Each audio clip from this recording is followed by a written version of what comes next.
So the next thing we'll be doing is moving on to it's like for public comments. Let's see. So Nathan, do we have any public comments?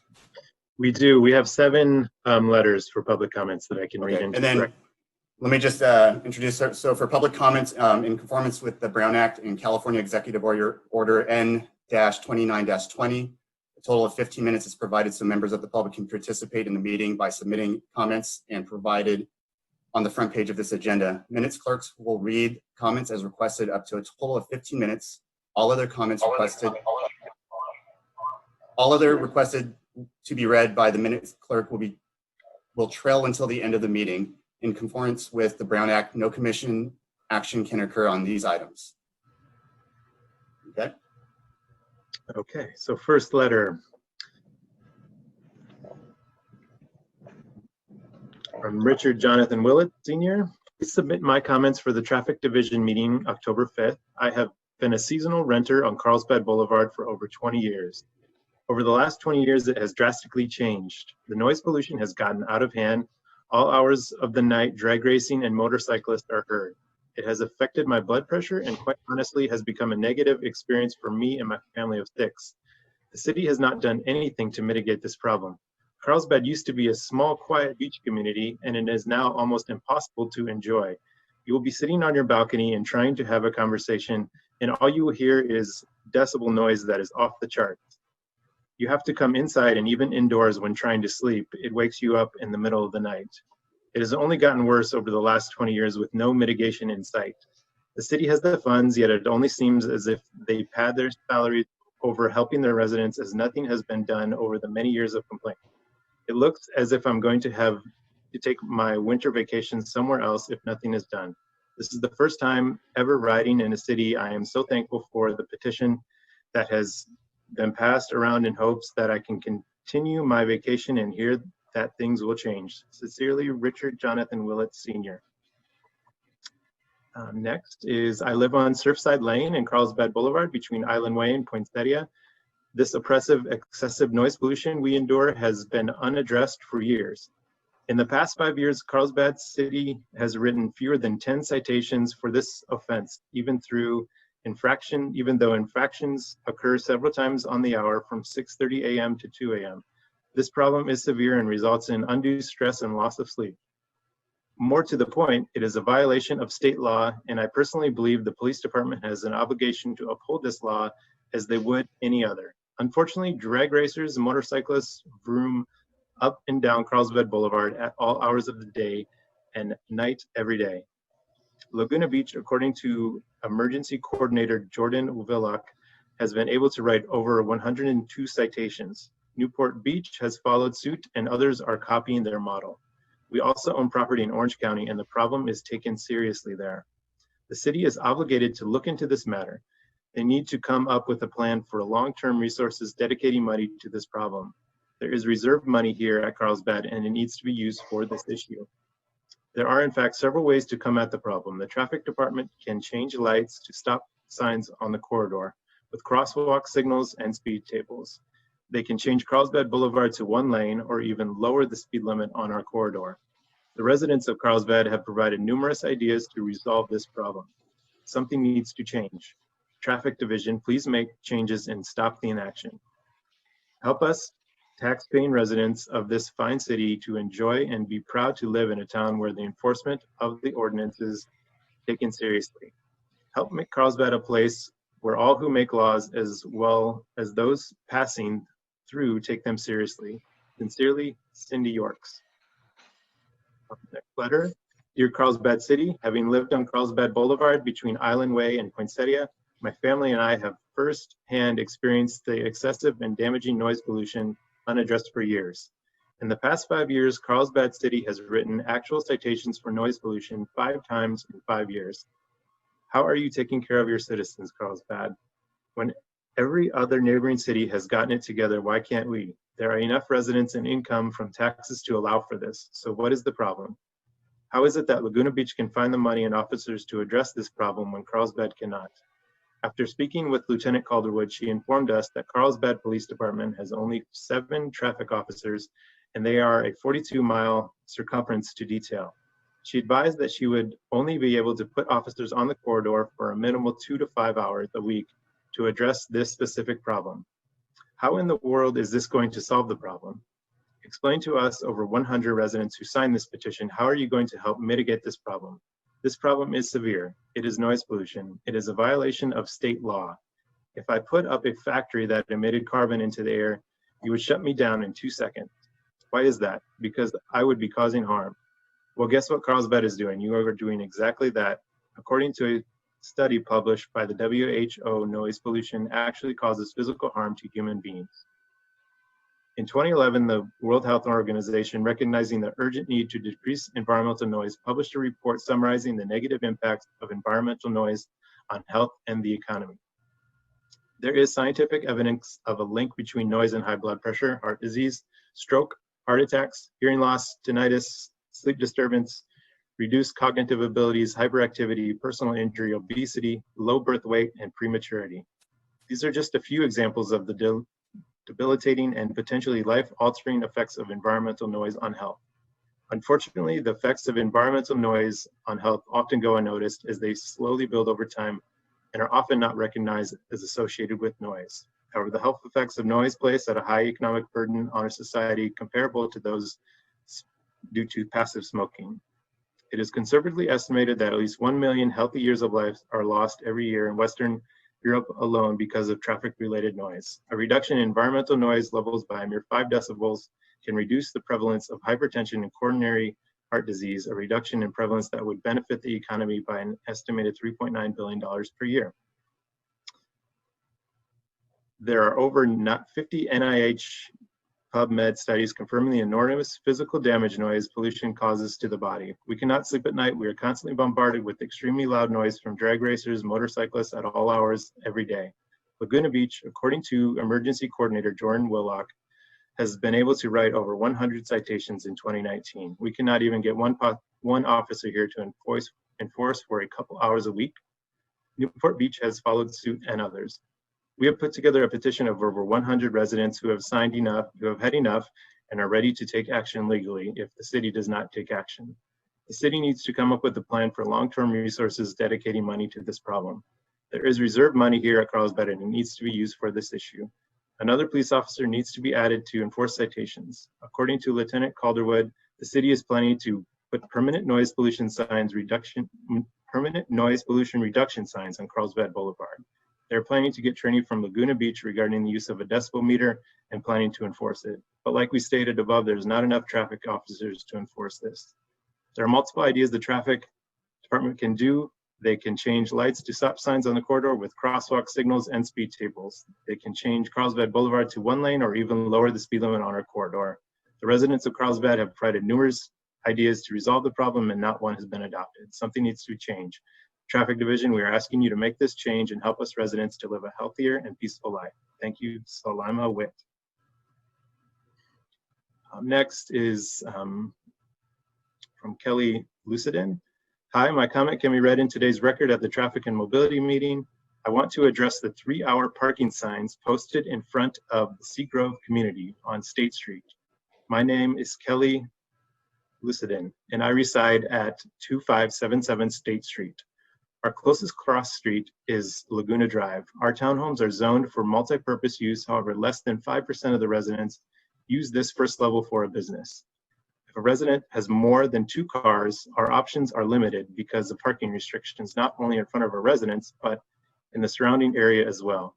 Can the parking signs be removed? Thank you. Kelly Lucidin.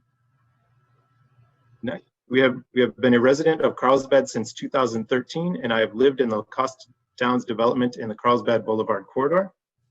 Since 2013, we have been subjected to traffic infractions by speeding cars, motorcycles due to the 50-mile-an-hour speed limit on Carlsbad Boulevard from La Costa Avenue cross street till the Solomar Drive cross street. There have been several accidents in this stretch with a few fatalities.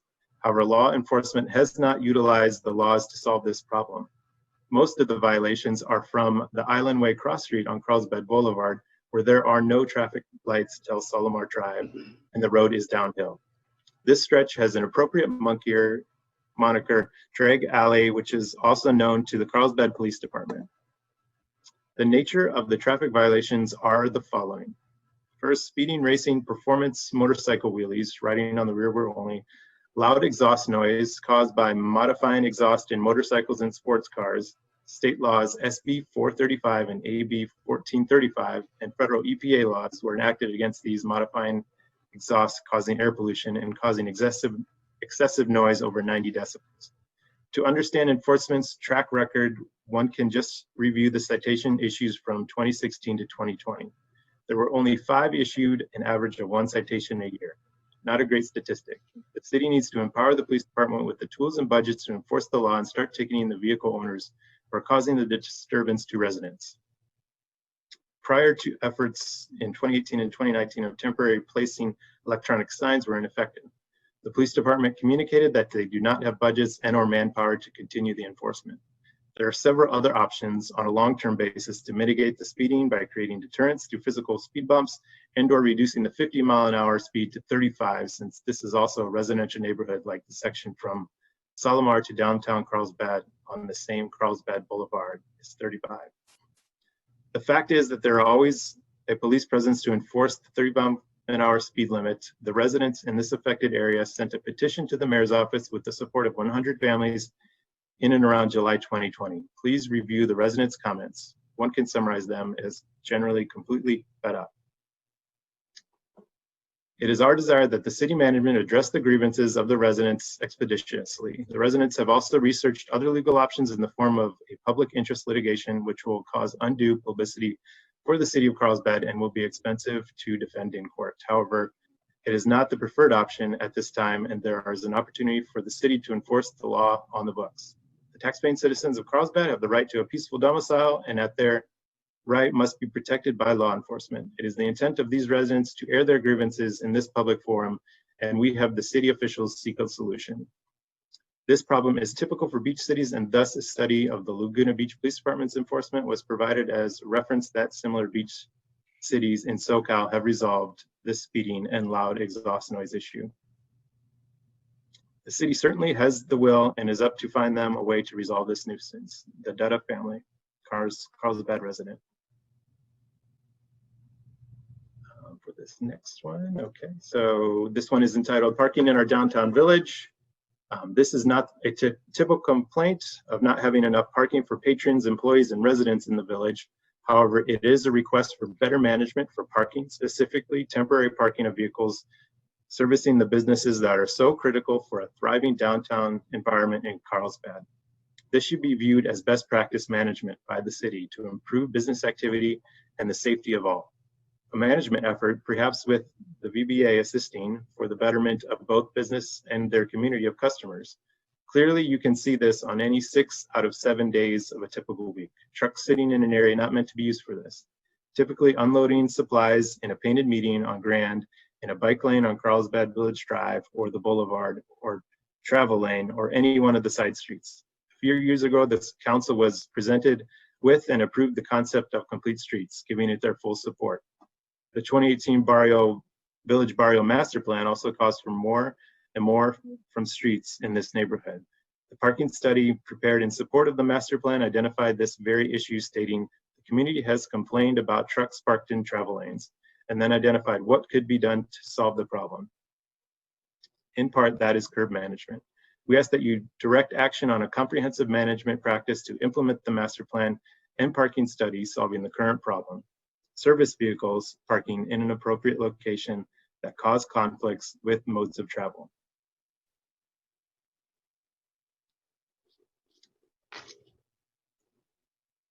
Sorry here, but it skipped over a bit. Many, if not most of the streets in the village are oversized in width.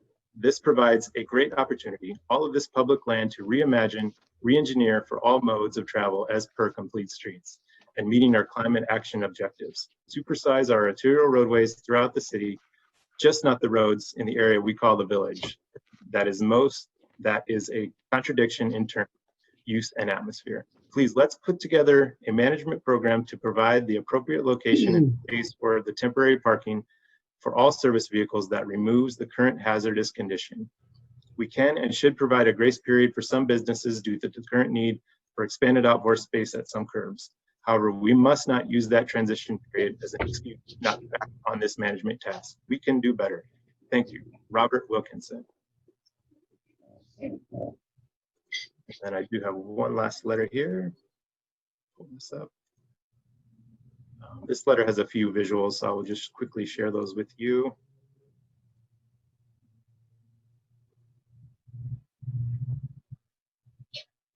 So I read the letter. I'm writing this letter on behalf of the Sierra Club / My Gin Carlsbad branch. We are requesting that the following items be placed on the agenda for the meeting on November 2nd, 2020 of the Carlsbad Transportation and Mobility Commission, so that we may have a more interactive discussion on the following points. First point, we have requested signage and painting at most intersections on Carlsbad Boulevard as discussed in my correspondence on August 3rd, 2020, and as further clarified in my correspondence from September 17th, September 20th, and September 22nd, together with your correspondence on September 16th. I request that all these items be made available to the Commission in their agenda packet for the November 2nd, 2020 meeting. In addition, I am requesting the opportunity to address the Commission on points 1 through 6 as follow. So the first point references the image shown here. We are requesting that Jefferson between Grand and Las Flores be converted from a Class 2 bike lane to a Class 3 bike route with sharrows and signage. Signage to be R4-11. Sharrows must be spaced between 100 and 250 feet apart, as we understand the requirements in the MUTCD. Third, we are requesting that Carlsbad Village Drive west of I-5, that the number 2 lane in both directions be converted from a Class 2 bike lane to a Class 3 bike route with sharrows and signage. Next, Grand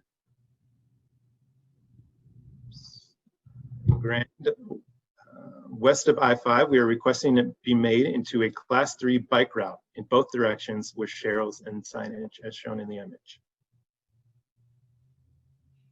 Fifth,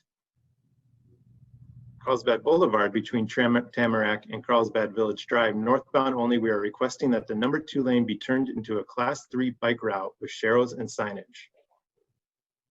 6th point, general, whenever sharrows are installed, we are requesting that a green rectangle be applied and white sharrow painted on top.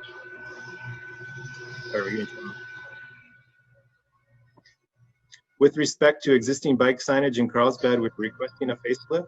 Much of the original white signage has faded badly over time. A good example is Carlsbad Village Drive east of El Camino Real. When addressing faded sharrows, we again request a share rectangle, green painted to be applied, and then the sharrow painted on. If signage is missing, it should be added. We think it would be good to establish a rotational policy refreshing the paint on all bike routes so as to keep cyclists safe, perhaps every 6 months. Thank you for your consideration of this email. Please let me know if there's anything else we can do in order to preserve our right to come before the Commission at its November meeting. Thank you. Simon J. Friedman. And I believe that is the last of our public comments. Thank you, Nathan. Okay, moving on. Anyone too out there that has their speaker or anything on, please put it on to mute. Thanks.